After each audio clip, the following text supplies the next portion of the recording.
Welcome back to Able Heads. I'm Anika, and this is the show where creators pull back the curtain on how they really work, the resets, the lessons, and the systems that keep them moving forward. Today I'm joined by Carra Sykes, designer, illustrator, and art director. You've probably seen her work in Puma's Pride collection, Target Spirit Day, and editorial illustrations for Teen Vogue. Kara's known for weaving identity, inclusion, and community into her projects, while still running a freelance practice and leading cause driven collaborations. In this conversation, we get into the reset moments, the business side of freelance, and what it means to lead with impact. If you're a creative trying to find your own voice and balance purpose with business, this episode is for you. Let's go on and welcome Kara to the podcast. Let's go back to what it feels like to be creative. And was there a particular moment in your life when you started thinking that I can build a life doing something creative? Well, I always say this. I've been creating since I could actually do anything, grab any type of material, whether it's I made I don't know if you know about Beanie Babies, but I grew up with Beanie Babies and I would make them little hammocks and stuff. So I've been drawing and creating ever since I can remember. And my dad is a retired architect. So that kind of gave way to the idea of being able to make a living from creating. But I didn't want to have to get certified and all that because I've always been kind of the art kid. And so I finally made my way to understanding what graphic design was, but it took a long time because I didn't know. I didn't know what it was. But yeah, I always believed in myself that I would be creating to make a living. I just didn't know what that looked like. Hmm. That's interesting because every time I think I look at your work, especially with now, it's so interesting because all of us as creators kind of feel that we don't have a style. But I remember with that Good Mythical Morning, for those of us who don't know, is a YouTube channel. And I watch them religiously. They're my daily coffee time watch in the morning. And I saw a Pride collection that they released recently. And I was like, I know this person. I know this artist. I've seen their work before. I just can't pinpoint, but it's in the back of my head. So do you think, speaking to that, do you think that the kind of work that you do is designing with purpose and that impact in mind? And also, if we can speak to the style of it as well.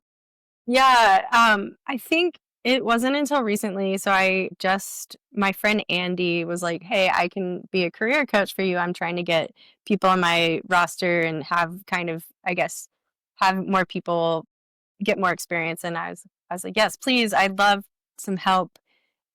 Because I've been so stuck in understanding how to tell all these different people's stories and not my own.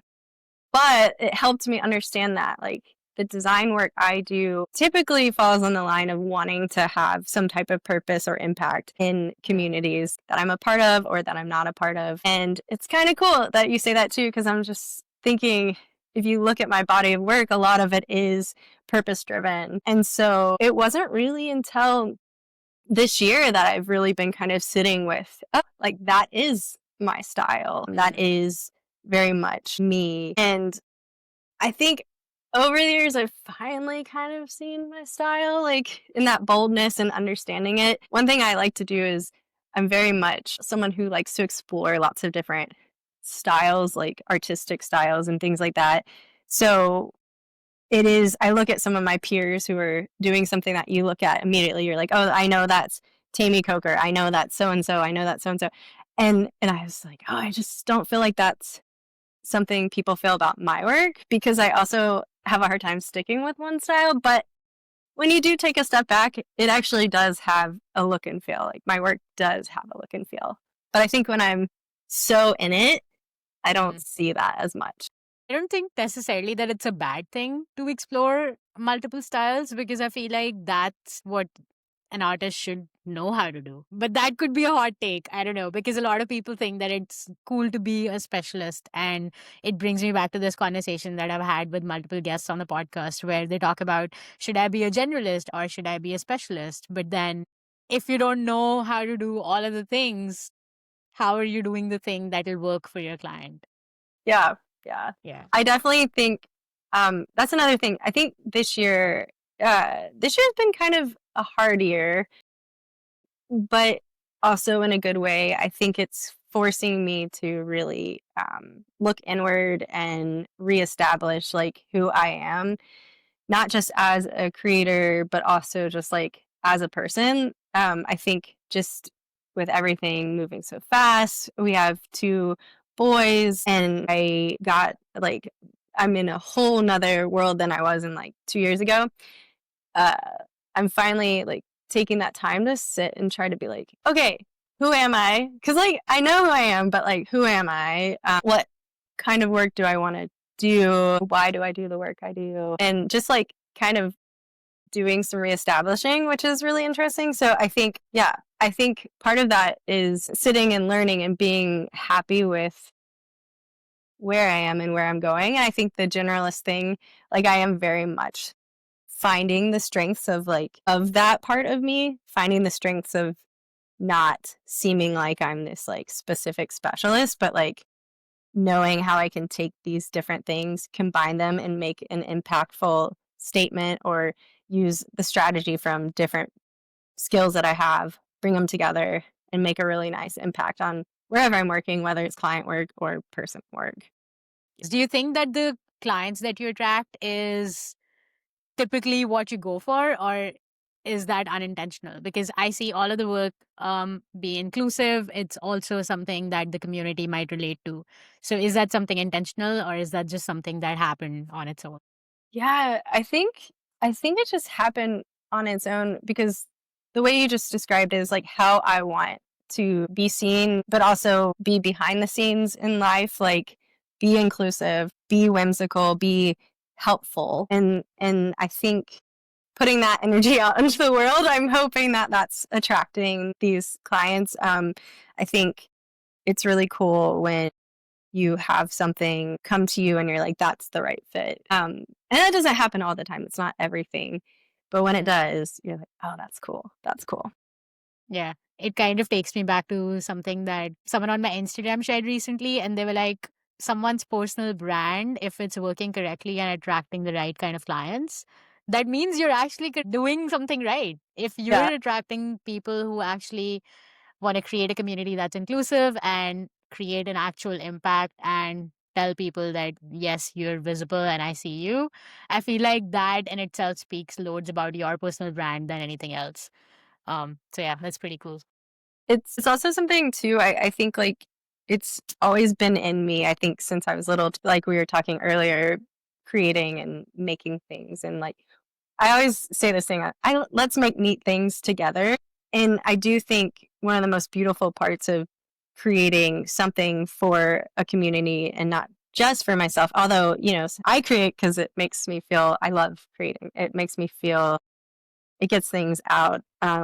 I was born to do this. But when I'm able to create something for a community and let go and then no longer see it as like, oh, that's just mine, like that's one of the coolest things is when people can see something, feel seen, feel like loved and cared for. That's so sick. It's so cool. Yeah.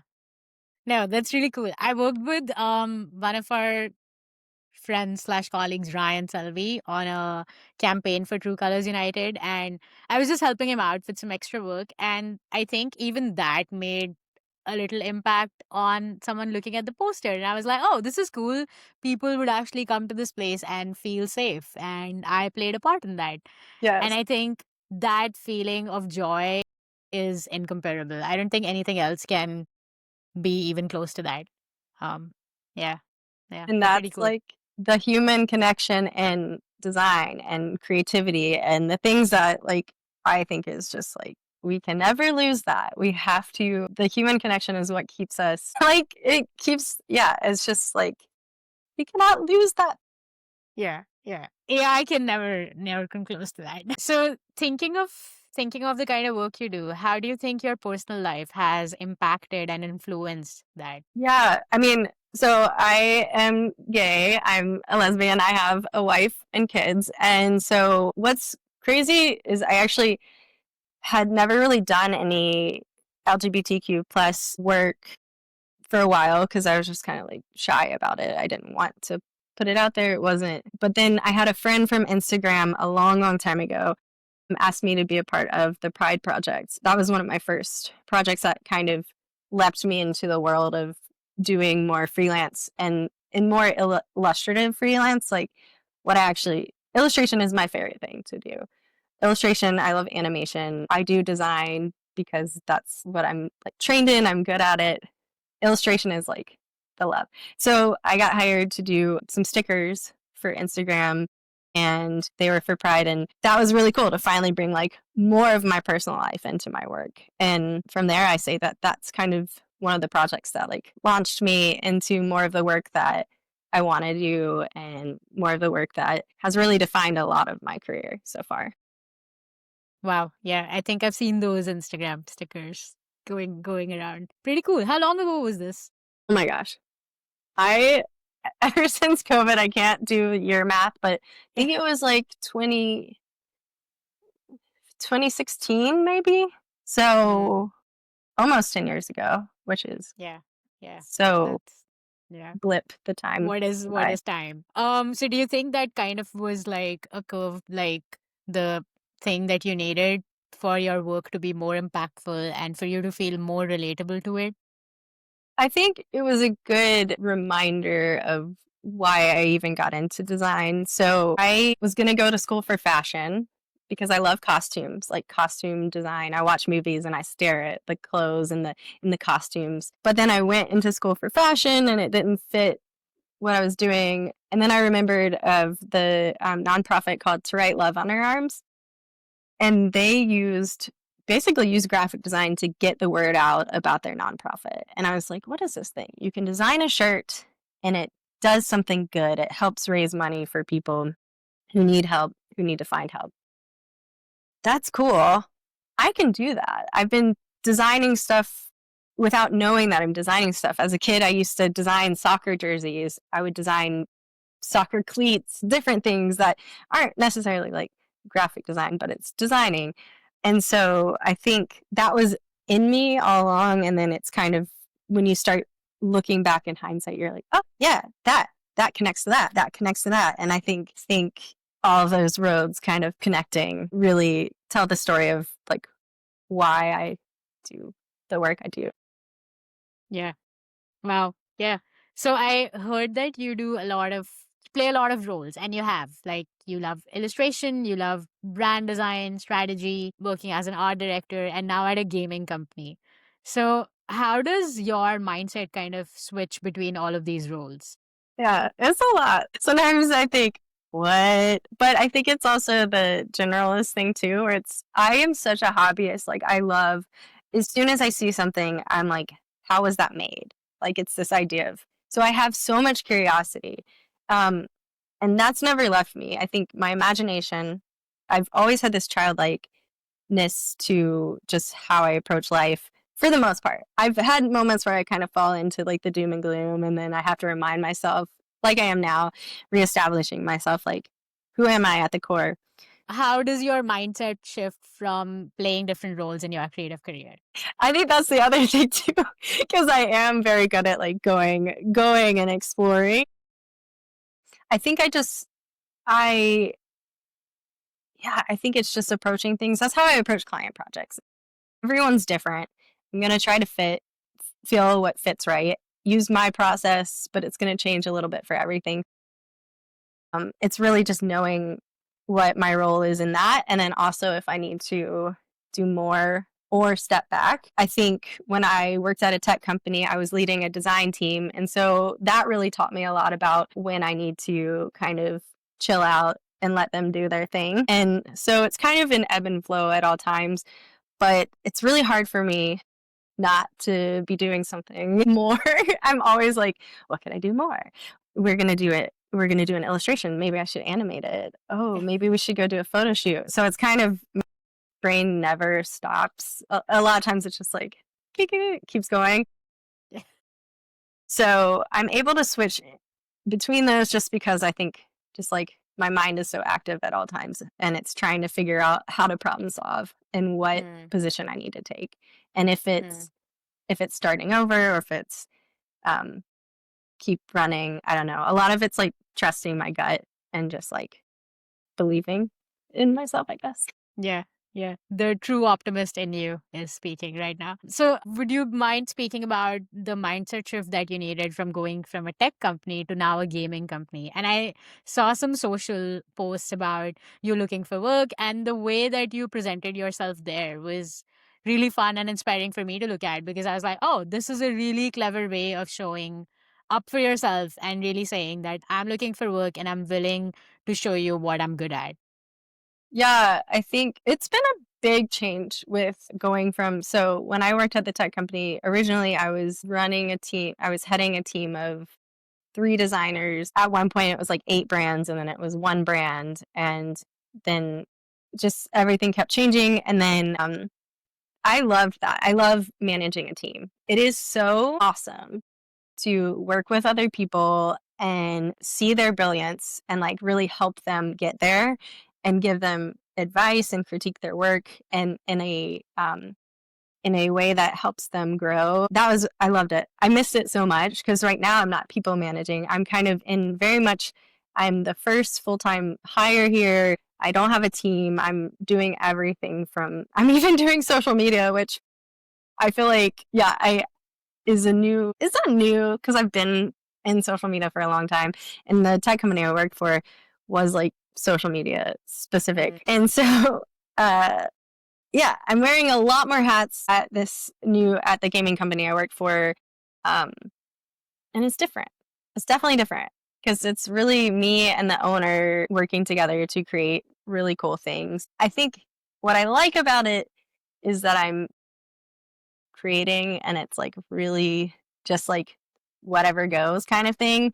I think what I miss about working with a team at the tech company is like a lot more time for strategy and like sitting Mm. down and kind of developing campaigns. But there's less like wiggle room for extreme creativity because with this company I can like really do some really creative things. Yeah. I think that kind of comes through in the videos as well, because I've seen the social media for Ember Glow and I feel like it is your brand language.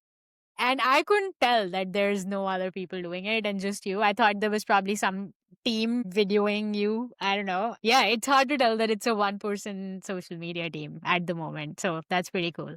So, would you say that your definition of success kind of has evolved over time working in different roles, or does it mean money, or does it mean follower count, or does it mean intention, or Yeah, I think right now, I don't have an answer right now. I do have some like scraps of answers. I've got like, I think right now I'm trying to figure that out with um, I'm calling it reestablishing, it's not a rebranding of self. It's just like getting back to my structure, like who I am. So I think for me, and I think part of that reason is because a lot of my drive this past year has been financial based and it's been very like so I am the only one in the family that has like a full-time job or is seeking like that full-time work and full-time all this stuff. So I put a lot of pressure on myself to keep us financially stable. And I think that started seeping into just like, oh, well, I only, like I'm doing this so I can make money or yeah. so I think like that was like is still kind of ruling my life. And that's not me. That's not me. So I think right now it's trying to get back that joy and find the roots of like why I do what I do. And it is having conversations like this that like remind me, okay, you got to keep yourself accountable. You got to do the thing because you're talking to people about it. So for success, I think I feel successful because I have an incredible, beautiful family. I'm so grateful to have children and to have a wife and to have a house and have like those, basic more than basic human rights and like living we have food. I'm so grateful for all that. Yeah. So I think that is success to me, having these ordinary like things that not everyone has. But career success, I don't know what that looks like anymore because I thought I wanted to be a big director of brand and creative at a company and I think I know I could be. I know I could be like heading a whole team.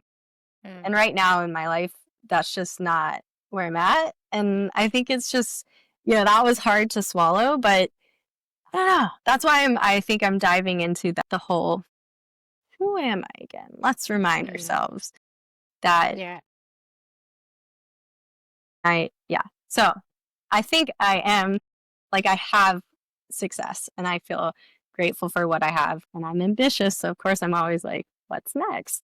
Yeah. No, I love that. I recorded an episode of the podcast which was defining 5 things that one can do to get closer to their business goals.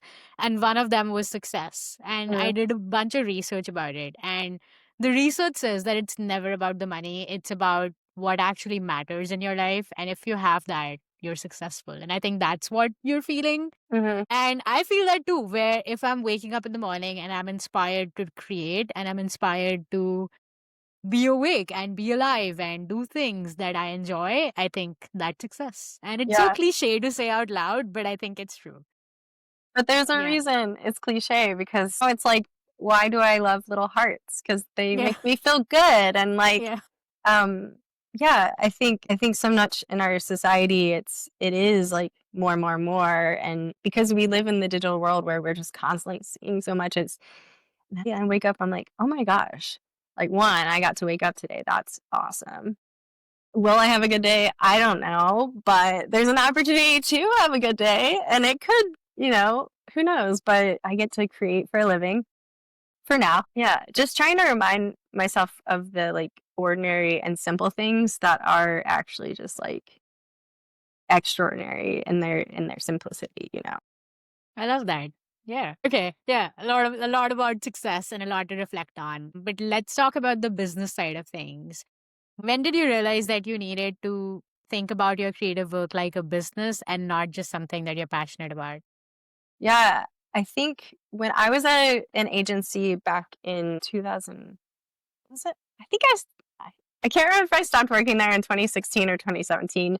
I got super burnt out and I was like, I can't be here anymore. I loved the team I worked with at the agency, but it just wasn't hitting right. And I knew I could do freelance, but I was also scared. So I think that was when I decided to leave the agency at the time. I had to take it serious because there were bills to pay.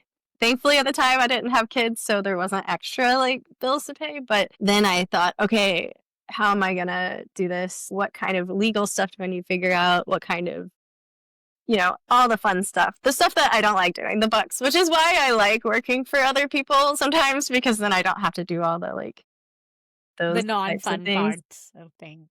But in that process, I think it was really important because now it makes everything so much more. I understand a lot more by going through all the learning curves of learning to invoice and learning to, do taxes and things like that. Like, it's something that I also, when I'm working with other people, I can really appreciate the financial team or someone at work that I don't have to do those things. Yeah, yeah. No, I feel that taxes is probably my least favorite time of the year, especially in the US. I think across North America, it's very different and varied. But in the US, you have to pay state tax and then you also have to pay, I don't know, whatever tax. Yeah, I don't know the details. I don't want to know the details, but it's complicated to say the least. It is. Yeah, it's crazy. Yeah. So, what kind of is your approach when you get approached by brands like Puma or GMM or I don't know, Target? Yeah. I will tell you, it's so funny. When I worked with Target at the time, didn't I hadn't really had any big companies. I hadn't worked for where they asked me like, what would you charge for this? Like the Instagram project that came with a budget, which I love when companies do because then I don't have to. I can be like, okay, yeah, that works for me. I'll do that. And a lot of times I would probably very much undersell myself. And so on that call I had with Target, I was like, I had a number in mind and then I was like, what's the budget? And then it was like 3 times what I had in mind. So I was like glad that I asked because I was fine with doing it. But it really helped me understand, okay, so when I'm working with these bigger brands, I have to Mm, know that it's going to be seen by a lot more people. It's going to go through a lot more people. We're going to be working with, leadership upon leadership upon leadership, getting approvals. So that was a big learning curve. But I am very much a go with the flow. I don't really have I've shot my shot with some people and given a number and been ghosted, but not by any of the big brands, just by some companies. But actually, with GMM, I actually went to high school with their chief creative officer. Stevie. Yes, with Stevie. We went to school together. We grew up playing soccer together. And so before I even moved to Texas, have you listened? I'm sure you listen to Ear Biscuits. I have. I So do. I did the logo for Ear Biscuits. Nice. And that was one of my first little projects. Stevie reached out to me and I worked on that so long ago and they're still using it, which is really cool. Wow. Nice. And so then when they reached out for doing the Pride, I was really excited just because it just was awesome to kind of bring that together. And I didn't really get to work too much with Stevie on the project, but it was nice to email and be like, oh my gosh, we're kind of in the same room again, but not really. Yeah. No, that's awesome. Yeah. No, it's so surreal talking about I guess TV stars. I was talking to someone about Adobe Express and using YouTube and just making motion design stuff in it. And I made a match cut with my cycling. I love biking, so I made like me biking in multiple scenarios. I made a match cut in Adobe Express. And I was talking about how you can do these simple things for YouTube because YouTube is now the new TV. And I watch GMM every day, and to be able to talk to someone who actually worked on a campaign and those TV stars, if I may, it's so surreal. I don't know. It's just fun. It's one of It's those things. In YouTube, I grew up being a very big YouTube watcher, Yeah.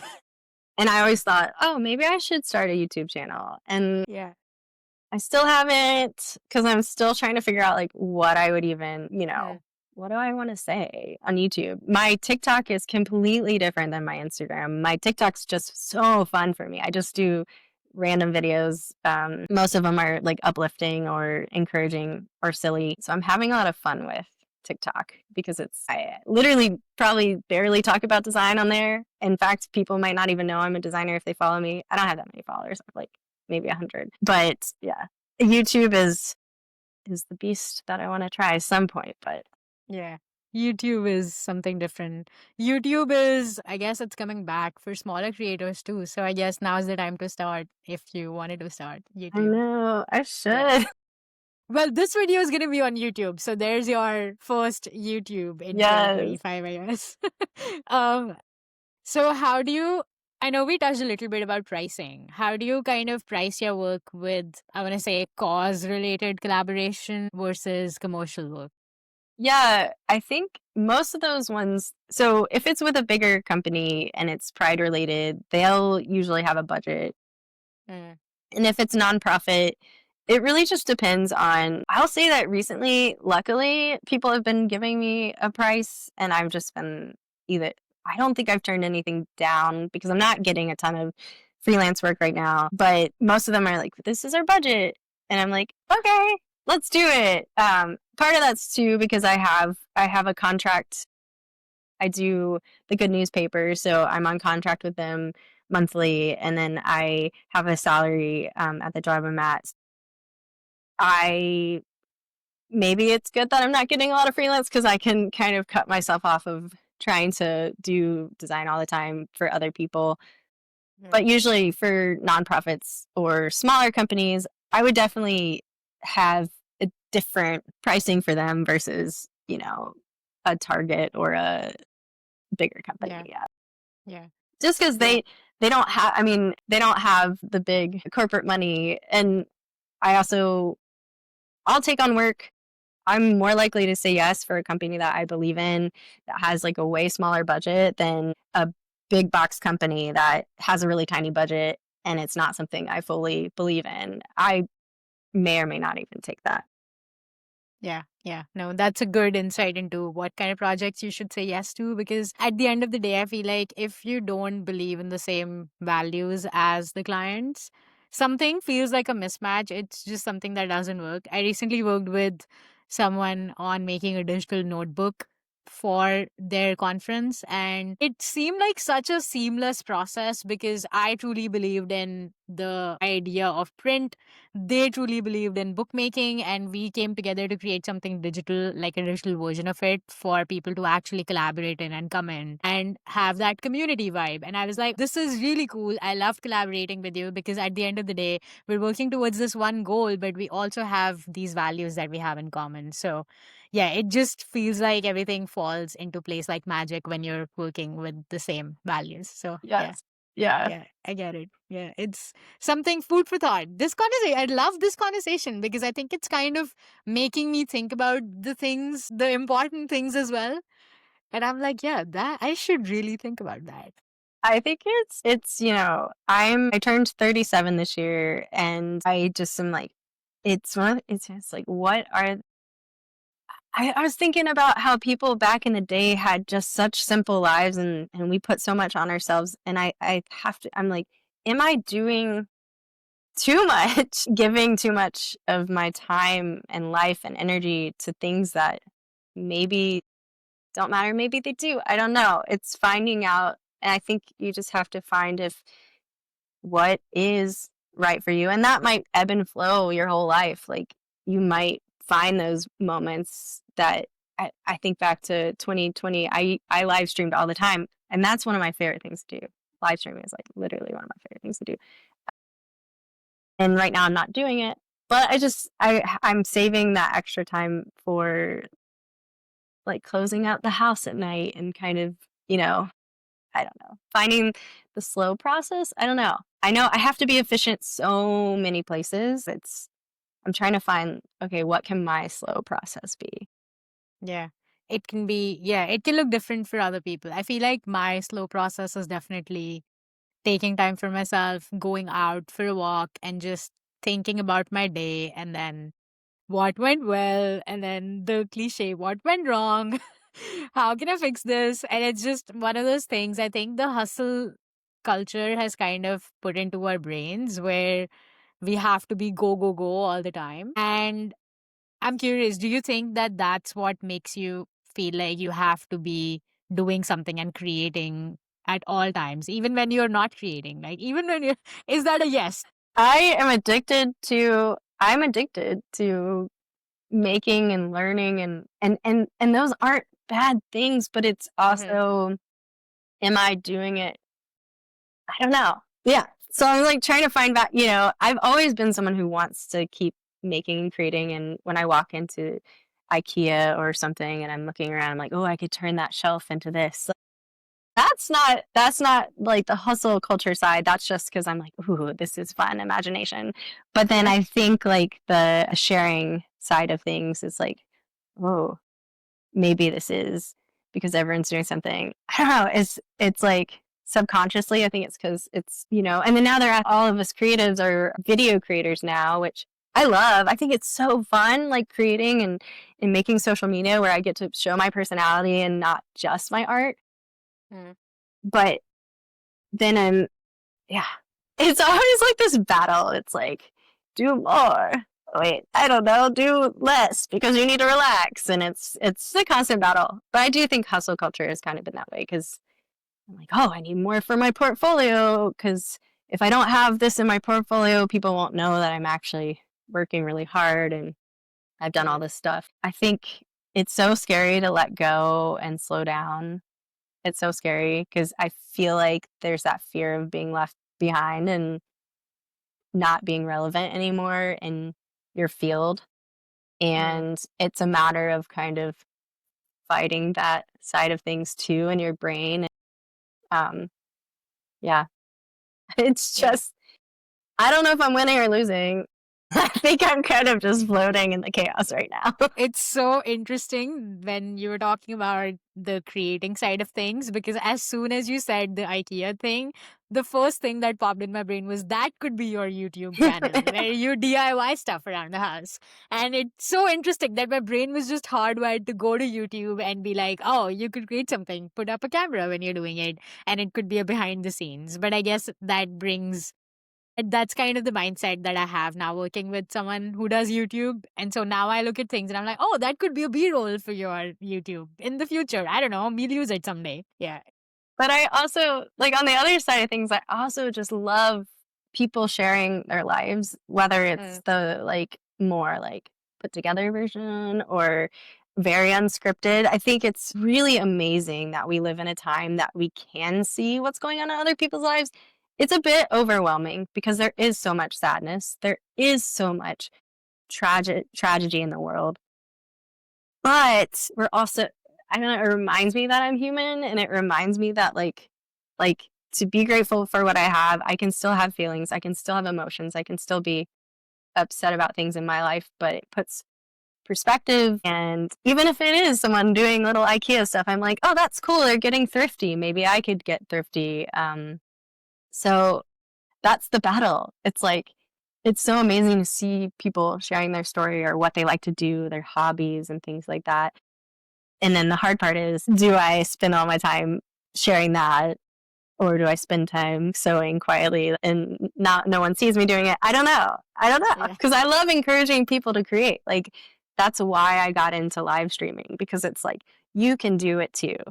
Mm. You too can be creative. You too can try these things out. And here's how I do it. And you might see something from how I do it and then turn it into your own thing. And that's so cool.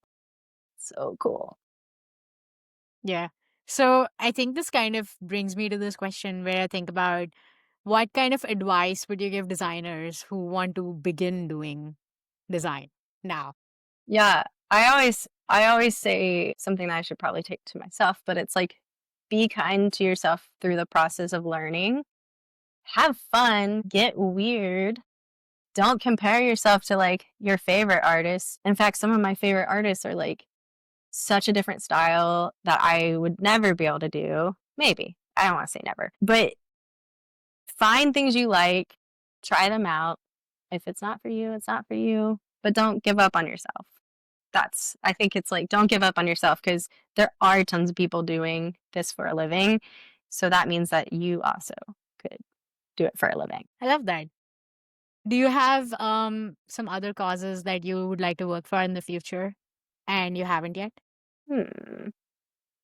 I don't know. I've been very lucky to work for a lot of like LGBTQ plus organizations. I would like to do more mental health based stuff. I interned for To Write Love on Our Arms when I was, I don't know how old I was. I was in college. It actually is why I took a year off school, but I would love to do more with them and other mental health organizations and just people that are helping people realize their potential and realize that, like, it's going to be okay.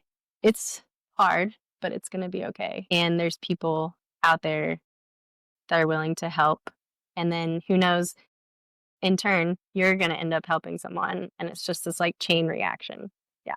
So, probably more, I would love to do more stuff related to mental health. I'm going to be really cliche and ask you about your dream client now. And since you said that, do you think you have a dream client you want to work for in the future? It's not mental health related, but it would be really cool to do something with NASA, Mm. because I always had like a space type theme. But let's see. We got that. I'm so excited I got to work on stuff for the NWSL, the Women's Soccer League. One project with Adobe, but I've done a few projects with the Houston Dash. It would be cool to do some World Cup stuff, because the World Cup is coming to, I think it's they're calling it the Americas, because I think it's hitting, I Mm. don't know if it's just in the US. I think it might be I don't know. But they're coming to Houston. I'm like, hey, that would be cool. Because soccer was a huge part of my life too. Mm. Yeah, dream client. Or maybe a movie. It would be cool to work for Mm. something on a movie. Yeah, yeah. I No, don't know. I have a lot. I'm sensing a theme. I'm sensing a theme around here. And I think it kind of brings back to being ambitious and believing yourself and just knowing that it can be true. I think that's super lovely because it kind of brings me to this question about the imposter syndrome. Because when I think about doing stuff and creating, and I've had this conversation multiple times, and I feel like It is so real when it comes to being a creative, especially now with the AI and people and the saturation, and there's so much noise around that I feel like I have to ask, how do you deal with imposter syndrome, and what is your advice on dealing with it for others? Yeah. Um, it comes and goes. I would say that most of the time, I don't know. I think this might sound, I don't know. Ever since having kids, I've been like, I don't have a lot of time to think about, uh, I guess like if somebody's like speaking at a conference that I'd love to speak at, or like I get some jealousy occasionally. And I am grateful that when I hear myself, I'm like, nope, don't go there. I think it's important to go there. I think we should allow ourselves to feel those feelings. I think imposter syndrome is healthy, completely healthy, because you're not just living within yourself, you're actually looking at other people doing stuff. I think when it becomes unhealthy is when it rules you and it blocks you from trying stuff out that you haven't tried out, but you see someone else doing it and you're like, well, I couldn't do it because they're already doing it. Or, Mm. I mean, I don't know how many, it's so crazy when people have like a similar idea and you have a moment like, oh my gosh, did like one of us steal that idea from each other? But then it's like, oh my gosh, we have this like, that's why I don't know. It's so cool that things have been created like from different, very far places before the internet existed, because Mm. like somehow people got to some similar solution, and like that's okay. So um, I think when I start to feel that way and I start to get down on myself, I've learned to like call it out and be like, no, like, no. And it happens occasionally. I think it happens worse now because you see people doing stuff. They get invited to like a conference or they get invited to like a summit or something, and you're not, and you're like, ugh. And then I just have to tell myself, like, I need to work on, and this is something I work on. I need to work on being excited for them, Mm. genuinely excited, not fake excited. Mm. And I think working through that helps me lose my imposter syndrome, because it's like, okay, well, what can I do? What should I do? And then Mm. I'm like, okay, I should be myself and lean into that. And then also take a step back and be like, these are the things that I've had opportunities for. Um, Mm. and remind yourself of that. And of course, I am the person who's like, I want to keep making and creating. I want to be a part of everything. And then I'm like, you can't do everything. Like, it's okay. But I have to remind myself that. It's not like it's like, so I think if you're dealing with imposter syndrome, I think it's just remember to like, okay, why do I feel this way? Okay, let those feelings out, go through the stages of it, but don't let it stop you from being yourself and putting yourself out there and trying out the things that you find interesting. I love that. That is such a fresh perspective of really embracing your feelings and kind of living through those just to get to the point where you feel seen, but also feel happy for your fellow creators. I love that. And that actually brings us to a close for this episode. So thank you so much, Kara, for being Thank here. you. Love this conversation. We got to have you back on a future episode, maybe in the next season. But thanks a lot for being here, and we'll see you another time. Thank you so much. That was Carra Sykes on Able Heads. I loved how she broke down what it means to reset, to trust your taste, and to keep purpose at the center of design. Even when the business side gets messy. If you took something from this, share this episode with a creative friend and tag me with your takeaways. Impact doesn't have to be loud for it to be real. Thanks so much for listening as always. I'm Anika and this is Able Heads, and I'll see you on the next episode.